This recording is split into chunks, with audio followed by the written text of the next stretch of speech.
अस्सलाम वालेकुम, this is ODA foxtrot from defence outpost. आज हम लोग बात करेंगे एक काफ़ी इंटरेस्टिंग टॉपिक के बारे में, और वो टॉपिक ये है कि क्या पाकिस्तान एयरफोर्स एडिशनल जेट-10 एक्वायर करेगी या नहीं। क्योंकि आपने देखा कि इंडिया जो है अपनी स्क्वाड्रन स्ट्रेंथ को काफ़ी एम्बिशियसली पूरा करने की कोशिश कर रहा है। ऑल्दो इसमें अभी उनको काफ़ी डिफ़िकल्टीज़ फेस करनी बाकी हैं, लेकिन फिर भी हम इसको लाइटली नहीं ले सकते और हमें अपने तौर पर इसको काउंटर करना होगा। तो फिलहाल के टाइम पर पाकिस्तान एयरफोर्स के पास तकरीबन 30 के करीब J-10C जो है वो ऑपरेशनल है, और हमारे पास जो डाटा अवेलेबल है इसके मुताबिक J-10C का जो फॉलो ऑन ऑर्डर है वो दिया जा सकता है। जैसा कि हम सब जानते हैं कि हमारे जो लेस फिजिबल एयरक्राफ्ट्स हैं, जिनमें F7 PGs और मिराज 3 और मिराज 5 शामिल हैं, हमें उनको जल्द से जल्द रिटायर करना है, क्योंकि उनकी जो स्ट्रक्चरल लाइफ है वो काफ़ी जल्दी ख़त्म हो रही है और उनको बहुत ज़्यादा एक्सटेंड नहीं किया जा सकता। आपको पता है हम मिराजेस को 1960-70 से ऑपरेट कर रहे हैं।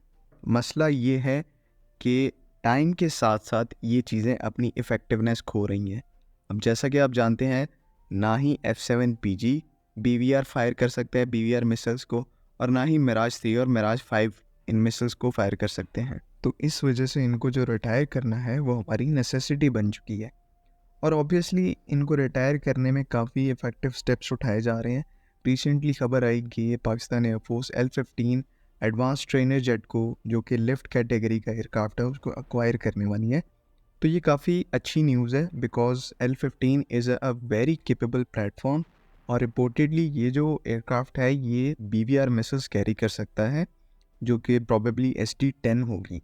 तो फ़िलहाल के टाइम पे हम अपना जो ऑपरेशनल फाइटर कन्वर्जन का रोल है उसको F7 और FT7 से ले रहे हैं और F7 PG से ले रहे हैं, लेकिन जब ये रिटायर हो जाएंगे तो ये जो रोल है ये L-15 से लिया जाएगा, जो कि इस रोल को काफ़ी इफ़ेक्टिवली और अच्छे से परफॉर्म कर सकते हैं और एक डिसेंट अटैक कैपेबिलिटी भी प्रोवाइड करते हैं। इन शॉर्ट, F7 PGs को L-15s के साथ रिप्लेस किया जाएगा। जो हमारे मिराजेस हैं, मिराज 3 और मिराज 5, कुछ को तो JF-17 ब्लॉक 2 और ब्लॉक 3 से रिप्लेस कर दिया गया है, उनके स्क्वाड्रन्स को नंबर प्लेट कर दिया गया है। कुछ जो स्क्वाड्रन्स बचे हैं हम उसको J-10C से रिप्लेस करेंगे। तो अब यहाँ पे काफ़ी इंपॉर्टेंट क्वेश्चन उठता है कि जब इंडियन एयरफोर्स अपनी स्क्वाड्रन स्ट्रेंथ को बढ़ा रही है, तो पाकिस्तान जो है वो अपनी स्क्वाड्रन स्ट्रेंथ को क्यों कम रख रहा है और क्यों इंक्रीज़ नहीं कर रहा। तो ऐसा इसलिए है बिकॉज अगर एयरक्राफ्ट स्ट्रेंथ आपके पास ज़्यादा होगी, स्क्वाड्रन स्ट्रेंथ ज़्यादा होगी, आपको मेंटेनेंस में उतना ही इशू होगा। जैसा कि आप इंडिया के Su-30 MKI के केस में देख सकते हैं, उनके पास 270 प्लस जो हैं वो Su-30 MKIs हैं, लेकिन उनको ना प्रॉपर वो अपग्रेड दे पा रहे हैं, ना उनको इंजन के स्पेयर्स मिल पा रहे हैं। तो 60% जो उनकी Su-30 की फ्लीट है वो इस टाइम ऑब्सोलीट खड़ी हुई है स्पेयर्स की कमी की वजह से। तो उसी का एडिशनल वर्कलोड इनके जो MiG-21s हैं और ऑब्सोलीट प्लेटफॉर्म्स हैं उन पर आ रहा है, और ये इन्हें टाइमली रिटायर नहीं कर पा रहे। तो ज़्यादा एयरक्राफ्ट होने के बहुत सारे नुकसानात हैं, और नो डाउट इसके फ़ायदे भी हैं, लेकिन वो कम हैं। अनलेस के आपके पास कोई सॉलिड रीज़न हो कि आपको अपनी स्क्वाड्रन स्ट्रेंथ ज़्यादा रखनी है, आपका एरिया इंडिया जितना बड़ा हो कि आपको 40 स्क्वाड्रन्स मिनिमम मेंटेन करने हैं।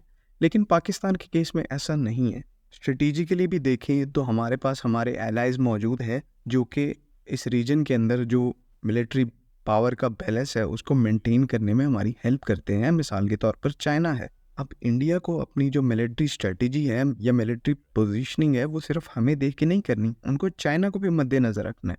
तो इस वजह से उनकी जो फोर्स है या उनकी पावर जो है वो डिवाइड हो जाती है। तो इस वजह से हम अपनी जो स्क्वाड्रन स्ट्रेंथ है वो अपने हिसाब से मैनेज कर सकते हैं।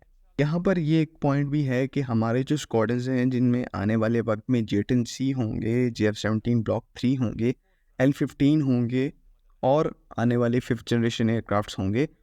जब ऐसे प्लेटफॉर्म हमारे स्क्वाड्रन्स में होंगे तो ऑब्वियसली हमारी जो स्क्वाड्रन स्ट्रेंथ है, हमारी जो स्क्वाड्रन कैपेबिलिटी है वो इंडियन स्क्वाड्रन से ज़्यादा होगी।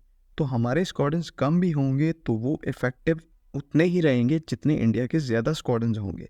इन शॉर्ट, पाकिस्तान का जो गोल है वो क्वालिटी ओवर क्वांटिटी का है, और नो डाउट इस अप्रोच के ज़रिए जैसी स्ट्रेटेजिक पोजीशन में हम हैं, हम इजीली इंडिया को टेक ऑन कर सकते हैं, रिगार्डलेस ऑफ एनी वेपन जो कि वो हम पर यूज़ करना चाहें। आई होप आप लोगों को पॉइंट समझ में आ गया होगा। अगर वीडियो पसंद आई है तो प्लीज़ चैनल को लाइक और सब्सक्राइब ज़रूर करें। अगली वीडियो तक अल्लाह हाफिज़। पाकिस्तान जिंदाबाद।